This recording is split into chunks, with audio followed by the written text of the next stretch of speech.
पक्ष चल रहे हैं, इन दिनों किए गए कोई से सरल कार्य जीवन में आपका भाग्य बदलने में आपके लिए सहायक हो सकते हैं।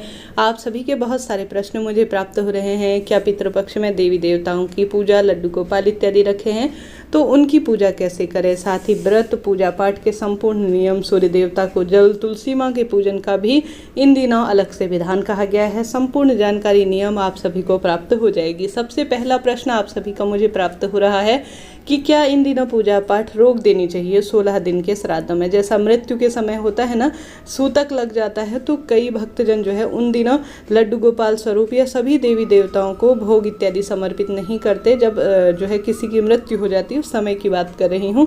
और दीपक इत्यादि भी नहीं प्रज्वलित करे। हर एक क्षेत्र की मान्यता अलग होती है, परंतु वह समय अलग होता है। पितृपक्ष का समय अलग है। पितृपक्ष में आप सभी विधि विधान से, जैसे नियमित रूप से पहले दीपदान करते थे, पूजन पाठन करते थे, ठीक उसी विधि से करेंगे। नए सिरे से कोई भी कार्य नहीं शुरू किया जाता। इन चीज़ों का ध्यान रखते हुए अपने जीवन को, अपनी पूजा पाठ को सफल बनाए। कोई दिक्कत की बात नहीं है। सरलतम विधि से, जैसे पूजा पाठ सात्विक रूप से करते थे उसी विधि से करें। सेम उसी विधि से जैसे करते आ रहे थे, माँ तुलसी की पूजा करें और साथ ही सूर्य नारायण के जो है आवश्यक रूप से इन दिनों अर्घ दें। परंतु सूर्य देवता को अर्घ देंगे तो उसी के साथ साथ अपने पितरों का स्मरण करते हुए आप सभी एक दूसरा जल का लोटा भी सूर्य देवता की तरफ ही अपने जल को जो है आप सभी एक दूसरे लोटे में जल भरकर आप सभी उसमें काले तिल डालकर अपने पितरों का स्मरण करते हुए प्रातःकाल स्नान इत्यादि से निवृत्त होकर आवश्यक रूप से जल समर्पित करें। ओम पितृदेवाय नमो नमः कह सकते हैं, ओम सर्व पितृदेवाय नमो नमः कह सकते हैं। आपकी इच्छा है अपनी सामर्थ्य अनुसार। परंतु पितरों की पूजा में काले तिल सबसे अधिक प्रयोग में लिए जाते हैं, तो उनका प्रयोग करते हुए आप सभी को क्या करना है कि आवश्यक रूप से अपने पितरों के नाम से जलदान करना है। तो वह कार्य आपको जरूर से करना है। साथ ही तुलसी माँ की सेवा और जो नियमित पूजा पाठ होती है, भोग मंत्र इत्यादि, वह उसी विधि से होगा। लड्डू गोपाल की भी सेवा, दीपक इत्यादि प्रज्वलित करना सही विधि से उसी समय होगा। कोई दिक्कत की बात नहीं है। आप सभी के यह भी प्रश्न प्राप्त हो रहे हैं कि किसी भी व्रत का उद्यापन इत्यादि कैसे करें? तो उद्यापन इत्यादि तो अभी जो है आप सभी ऐसी कोई इमरजेंसी है कि कहीं और जाना है, कहीं और मुझे इस तरह का है प्रावधान, तो आप व्रत का उद्यापन कर सकते हैं। परंतु आप सभी अगर पूर्ण फलों की प्राप्ति चाहते हैं तो इस समय जो है अपने व्रत का उद्यापन रोक सकते हैं। थोड़े समय के लिए व्रत आप पूर्ण कर लीजिए। जैसे चलते आ रहे थे ना, नया व्रत तो शुरू नहीं किया जाएगा, परंतु जो चलता आ रहा था व्रत, वह करते रहने के बाद आप वहीं पर रुक जाइए। अब पितृपक्ष समाप्त होगा, उसके पश्चात जो है अपने व्रत का उद्यापन करें। ठीक है, यह बात क्लियर हो गई। संभव हो तो कहीं ऐसी इमरजेंसी हो तो कोई व्रत ऐसा है जो कि जिसकी आवश्यक रूप से आपको उद्यापन करने हैं तो उद्यापन कर लीजिए, नहीं तो उद्यापन करना आवश्यक नहीं है। इन दिनों थोड़ा सा रुकिए। उसके पश्चात जो है पितृपक्ष समाप्त होने के बाद, मात्र 16 दिन की बात है, उसके बाद जो है आप सभी अपना उद्यापन इत्यादि का कार्य कर सकते हैं। साथ ही कई भक्तजनों के सवाल आ रहे हैं कि हम वैष्णो देवी की यात्रा करने जा रहे हैं या किसी यात्रा पर जा रहे हैं, क्या हमें यात्रा नहीं करनी चाहिए? ऐसा नहीं है जी, यात्रा आप कर सकते हैं। पहले से जो निर्धारित चीज़ें हैं उन्हें करने में कोई दोष नहीं है। वैष्णो देवी माँ की आराधना करना भी या उनके जो है धाम पर जाना किसी गलत उससे नहीं है। यह माता रानी की सेवा है और उनकी जो है पूजा है, आप जा सकते हैं, कोई दिक्कत की बात नहीं है। विधि विधान से किसी भी तीर्थ यात्रा पर जा सकते हैं अगर पहले से प्रस्तावित है। किसी कारण से नए सिरे से प्रस्तावित कर रहे हैं, तत्काल में कोई इमरजेंसी है तो बात अलग है, नहीं तो अभी रोक देने में ही भलाई है। अगर आप कर चुके हैं पहले से प्रावधान तो कोई दिक्कत की बात नहीं है। ठीक है। साथ के साथ इन दिनों जो है पितृपक्ष में श्राद्ध कर्म करने का सही समय कौन सा है, इस बारे में भी प्रश्न आ रहे हैं। तो दोपहरी में ठीक जो है 12 बजे से कुछ 1-1:30 बजे के समय में बहुत शुभ समय माना जाता है पितरों की पूजा करने के लिए। सुबह और शाम को जो है पूजा देवों की होती है और दिन में जो है पैतृक कार्य होते हैं। तो इस तरह से आप सभी पिंडदान, यज्ञ, हवन इत्यादि करवाते हैं, तो दोपहरी के समय ज़्यादा शुभ माना जाता है। साथ ही इस बात का भी आप सभी ध्यान रखिए कि हमेशा घर पर ही अपने पितरों के नाम की पूजा विधि विधान से करनी चाहिए। तर्पण, श्राद्ध कर्म, दूसरों के घर पर कभी भी पैतृक कार्य नहीं किए जाते। इस बात का ध्यान रखते हुए कार्य करें।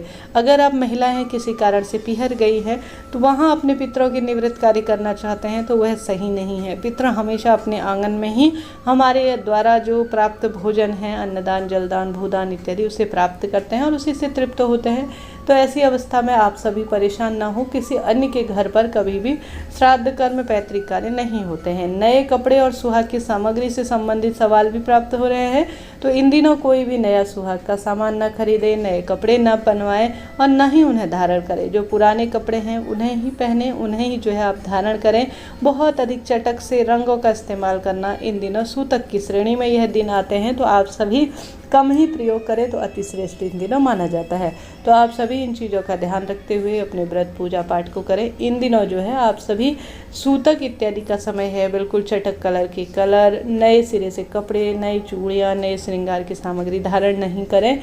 जिस दिन आपके घर पर खास तौर पर व्रत हो उस दिन तो मस्तक पर सिंदूर इत्यादि भी कई क्षेत्रों में कहा जाता है नहीं लगाना चाहिए। लाल रंग का तिलक लगाना भी जो है जिस दिन आपके घर पर श्राद्ध होती थी हो उस दिन नहीं लगाना चाहिए। सिंपल साधारण तरीके से साफ स्वच्छ वस्त्रों का चयन करके बड़े सात्विक भाव से शांतिपूर्वक तरीके से अपने पितरों का श्राद्ध तर्पण इत्यादि करना चाहिए। इन नियमों के साथ अपने घर पर पूजा आराधना करें। साथ के साथ आप सभी यह भी जानते होंगे पितृपक्ष में कभी भी प्याज, लहसुन, तामसिक चीज़ें यह पूर्ण रूप से वर्जित मानी गई हैं, तो इन चीज़ों का ध्यान करते हुए अपनी पूजा आराधना करें। साथ ही मसूर की दाल भी इन दिनों आप सभी ध्यान रखिए कि पितरों की पूजा में शामिल न करें। पितरों को बहुत अधिक प्रिय है गिलकी की सब्जी और साथ ही खीर और पूड़ी उनकी कुछ मनपसंद चीज़ें, तो इन चीज़ों को ही उनके पैतृक कार्य में इस्तेमाल करें, शुभता के रूप में जाना जाएगा। साथ ही अपने पितरों के निवृत्त जिसे भी भोजन दान करवा रहे हैं, भोजन घर पर करवा रहे हैं, बहुत सात्विक भाव से, टोका टोकी बिल्कुल नहीं, बीच में बहुत शांत स्वभाव से जो है उन जो कार्य भोजन करने के लिए ब्राह्मण आए हैं उन्हें बड़े प्रेम पूर्वक, बीच में कुछ भी ऐसा आपको पूछना नहीं है, बार बार सवाल नहीं, जो है जैसा है उन्हें स्वरूप में भोजन करवाइए। अपनी क्षमता सामर्थ्य अनुसार दान दक्षिणा भी जरूर से दीजिएगा। साथ ही यह भी प्रश्न आते हैं कि कई बार आप सभी के कि जो हमारे पितृ हैं अगर उनका तर्पण श्राद्ध हो गया है तो उसके बाद क्या कोई भी कार्य कर सकते हैं? ऐसा नहीं है। देखिए कोई भी यह 16 दिन है, साल भर में एक बार आते हैं, इन पर भले ही आपके पितरों का श्राद्ध हो गया है तो भी थोड़ा सा रुक जाइए।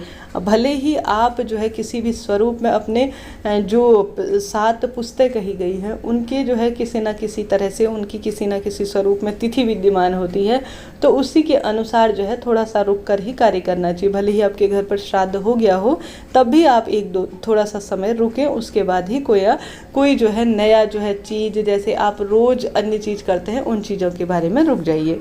इस तरह से यह जानकारी थी। साथ के साथ इन दिनों पीपल वृक्ष की पूजा, अपने पितरों के निवृत्त 1 रोज दीपदान का नियम आप सभी दक्षिण दिशा की ओर बांध लीजिए, या तो घर के मटके के पास, या सो जो है आप सभी आवश्यक रूप से घर की देहली में रोज पितरों के नाम का 1 दीपक लगाना आरंभ कर दीजिए। पितृपक्ष में किया गया कोई भी अन्नदान, जलदान, भूदान, वस्त्रदान, गौदान बहुत अधिक सुख प्रदान करने वाला माना जाता है।